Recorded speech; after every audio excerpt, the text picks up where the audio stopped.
Hello, hello, hello, everyone. It's Natalie Cousins again.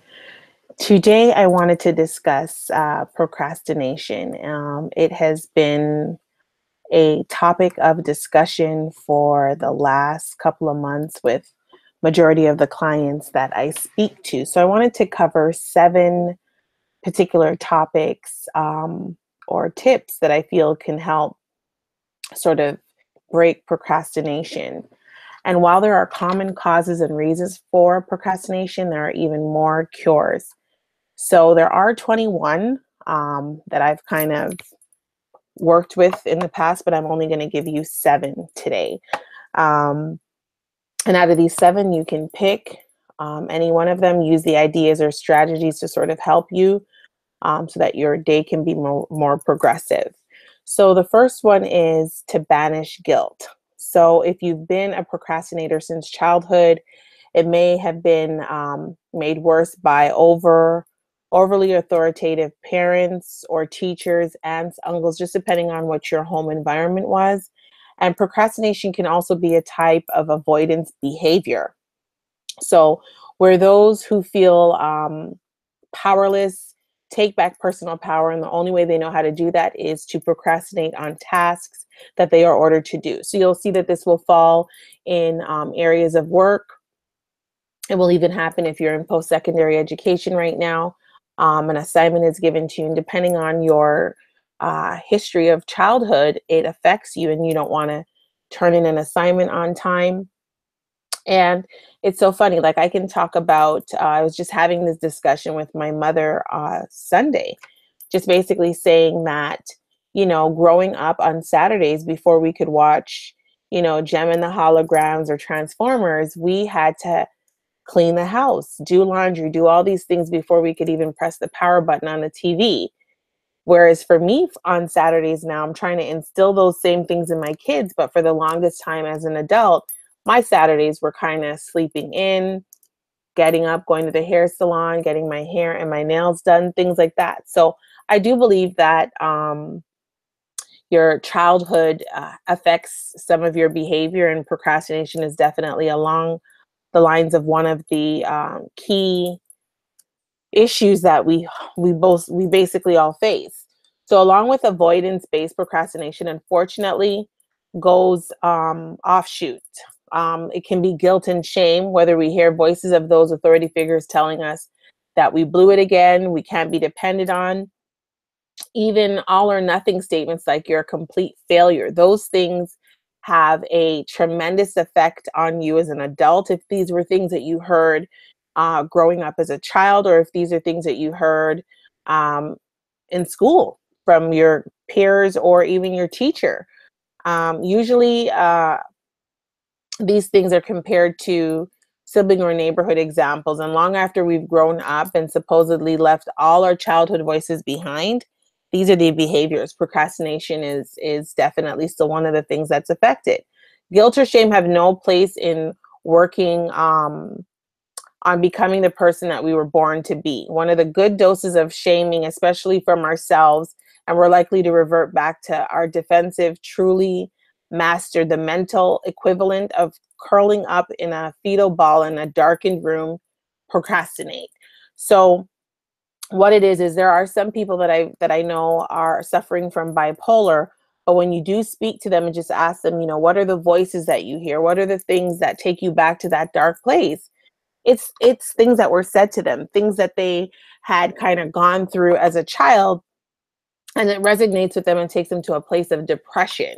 So procrastination can also be kind of like a mild depression state, if you want to say so yourself. So we want to learn to banish guilt by using cognitive reframing, replacing those self lashes, negative self lashes, with phrase based in reality. So I'm going to give you some examples. So instead of saying to yourself, I did it again, I'm a complete screw up, try stating just the facts. Okay. I spent an hour of me time. Now it's time for me to put that aside and go to work. So, for instance, for myself, I work from home. I have a satellite office that I go to, from time to time for my one-on-one meetings or whatever. and check the mail, just chit chat with my receptionist, things like that. But primarily, 95% of the time, I'm home. So it's a very, you've got to be very conditioned, I would say, and very disciplined to be able to work from home. And it doesn't necessarily happen overnight. But as you start working from home and you start to see that things are falling through the cracks, you kind of want to make sure that you maneuver and start figuring out ways to get your system to work better for you. So, for me, I used to spend a lot of time getting coffee, boiling the hot water, having my phone in my hand and just scrolling through and looking. By the time you do all those things, time has run out. And before you know it, my 9 o'clock alarm is going off for my first console or my first discovery call. So, now that I set aside the time to do me, okay, I regroup myself and then I go back to work. And it's a much better feeling when I take the blame and shame out of my procrastination habits and focus on my realistic solution. I spent time on myself. Now it's time to get to work. So if you put a positive spin on things, you won't have that guilt trip, as so to say, or so to speak. All right. The second one that I wanted to talk about was you can use the Parkinson's law to sort of overcome procrastination. So Cyril Northcote Parkinson was a British author who once worked for the civil science. He famously came up with the maxim work expands to fill the time available for its completion, meaning if we allow a week for a task that should only take one day, being human, we automatically make that task more complex or we waste more time on it. So what that really does is it takes a full week to complete one task, and it should really only take 30 minutes. So keeping that law in mind, the law, you can go visit lifehack.org. It suggests that you do the reverse. List your daily or weekly tasks and then cut the time estimated in half. And chances are you will find yourself unable to procrastinate because you'll become more focused on completing the task. Example, when I get up in the morning, the first thing is parent mode, get the kids out the door because they need to be at school for 8:30. Once they leave at 8:30, depending on the day, I might do the gym because I've now switched that a little bit. I used to do the gym on my lunch. But the long thing is that I know the first thing that I need to do when I get to my desk is check my email. I used to put a time frame to check my email on my calendar for an hour, and I just found that an hour would turn into a half an hour or into 2 hours. So what I started to do is put it as a half an hour. So on my booking calendar, I know that if I don't work quickly to check these emails come Monday morning or the first thing in the morning, then I'm late for my first call for the day, or I'm late for my first conference. And also, if I need to be at a morning appointment, which is outside the office, where's my travel time? So I started crunching things, and that allowed me to focus on completing the task a lot quicker. Okay. The result is you'll end up with free time at the end of your work week. And that way you can properly enjoy yourself and enjoy being guilt free. So there's nothing to say, I got to work late because I messed up the earlier days. So it's like I'm reading the book, I'm listening to the audiobook, The 4 Hour Work Week. And what it's teaching me to do is to be working ahead versus I guess I'm no longer being reactive. I'm being proactive on the things that I need to do. And that took me a while to correct as well. Now let's talk about number 3, tame the time stealers. Now this one is kind of a funny subject and I laugh about it, but it's really, you've got to nail this one in the bud. So you want to keep an eye out for time stealers, small tasks that nibble away at the minutes and eventually hours from our day. And these usually turn out to be tasks such as checking email, checking Facebook, answering your phone while you're working, answering the door, getting up to make coffee. And it doesn't matter what you stop working on, you should record it, is basically what I've come to. Everything's like in a calendar. I've got a calendar system going here. Everything's color coded. So I track and record everything it is that I do, whether it's work related, client related, or personal related. What you should start to do with recording it is keeping a long log for the few days of the things that you do and see where you're spending too much time and on what particular item are you spending time on that you're getting distracted that allows you to spend that much time. For example, you may discover that you actually get maybe 6 or 7 times for coffee, tea, or water during the day, when you're sure it was only 3 or 4 times. So it's like your mind, once you start getting into like a repetitive behavior, you don't actually notice the things that are taking place. Repetitive behavior becomes procrastinating habits. So you want to tame them by setting a limit as to how many times per day you indulge in that particular activity, or set a time limit. For example, 10 minutes for checking email. Like I said, mine's is 30. If you know that you check through Facebook, what Facebook has a tendency of doing is you have your little globe that shows you your notifications, but then you get this thing of starting to roll through, and it has no bottom. It's like the Downs River Falls or something. It's just going to keep going and going and going.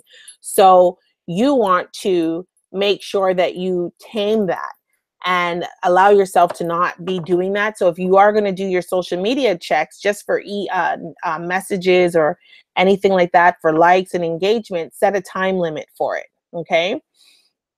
What I do is I use this app called Cook Timer. And also, I'm on a Mac, so I'll tell you the one that I'm using on my actual desktop. That one is, you could use Nag, or you could use Cooking Timer. So there's Cook Timer for Windows, Cooking Timer, and Nag, N-A-G, for Mac. All right. And what it does is you can use this to help you stick to tasks or time limits. So for instance, my timer for emails is 30 minutes. I set that for 30 minutes. My timer for checking voicemail, which is hardly ever now because everyone's always emailing, is 5 minutes. So you just set the timers. Once the timer's off, you're done with that task. If you need to circle back around in the afternoon and check more emails or follow up or whatever it is, you can set this for in the afternoon and jump to it again. So that's just a quick app that you can use to sort of help you with your time management. The fourth way to overcome procrastination is putting away your mobile. Now, I'm a bad example of that right now because I've got my phone right at my desk, but I wanted to jump on quickly and just give you a little lesson on the 7 things. So if you're a compulsive message checker or texter, you don't want to leave your mobile in the same room unless you're waiting for, you know, a deal coming through, a shattering importance of a new niece, nephew, grandchild being born, or your status updates on a critical ill relative. You know, the world won't end without you checking your messages, and you'll be training people who don't respect your work hours, and that will really do a havoc on your boundaries. The other thing is, if you're a real estate agent, anyone that's in sales or anything where sometimes business floats over the traditional 9 to 5, you kind of want to also not have your phone in your room at night. So if it's bedtime, leave the phone in the office charging, or leave it in the kitchen or on the countertop. That way you're not spending the majority of your time or your day, your night, sorry, as you're sleeping, worrying about the ping, ping, ping that's going on your phone. The fifth thing that I can say to you is go outdoors. The next time that you're feeling overwhelmed enough to take a break, don't fall into one of your habitual procrastination habits or behaviors. You want to take a brisk 20-minute walk or so, go sit on the deck for a few minutes, or go outside just as a breather for yourself. Fresh air helps to build you psychologically, and it's also boosting oxygen production to clear the cobwebs in our brain. So tell yourself you're taking a break, not procrastinating, which you have been doing and had been stuck on, and then just get into your traditional create a tradition of actually going outside for fresh air. So what I do is my kids, I give them a warm lunch. I use that time to walk over, drop the lunches. It will take me 50 minutes there and back, and then I'm able to get that breather, and it's like a reset. Besides a brisk 20-minute walk, you can also do a daily exercise. So for me, I have a trampoline. If I can't get to the gym, or if I'm feeling a little bit daunted, or I've been sitting in front of the computer too long, I open up my trampoline, which is over there. I turn on some good music and I just start jumping. And what that does is it just releases endorphins, and I'm feeling a little bit more motivated. But fresh air is always the best. And I try to either walk around the block, and from there I get to do either my Facebook Lives, or I'm just out enjoying the nature, getting in some fresh air. As the time gets colder, you have to bundle up a little bit more, but there's still nothing like fresh air. Number 6, one of the most important things when you think about procrastination is you want to ask yourself, what is really going on? You can't change a habit until you understand what that habit is, okay? So the next time you find yourself procrastinating, stop the activity that you're doing and get up from your seat and ask yourself, what's really going on? Try to figure out if you're daunted by the thought of starting this task, and find out what makes it difficult for you, or that you simply hate a particular task, or if you're angry because you have to work late, or whatever is behind the procrastination, you want to gain the core root of it so that the procrastination is not inhabiting or affecting your day. Getting in touch with your real feelings can tip you off to finding out the right solution for your particular session. And for example, if you absolutely hate setting up small email series, plan to outsource that activity. So for instance, for myself, I am better with numbers than I am with writing. So I love math, but I'm not so strong with writing. So what it is I know that for certain contents, I probably need a creative writer. So I get a creative writer. I have her look at what it is that I'm trying to say, because I write the way that I talk, and she kind of puts it more into perspective for the general reader. Okay. And last but not least, you want to break it down. So if a task seems overwhelming, break it down into small steps and then focus on only performing the next step.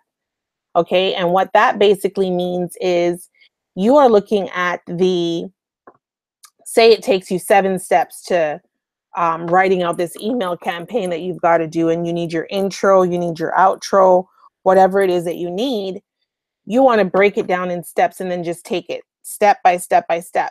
And what you're going to find is you are more easily able to start even the most overwhelming task if you can identify and take that all important first step. So those are 7 out of the couple that I have. I hope that this helps you guys. Again, I am Natalie Cousins. Don't forget to subscribe to my channel on YouTube, and you can also follow me on Facebook and Instagram at Natalie Cousins _. Thanks for watching, and have yourself a great afternoon.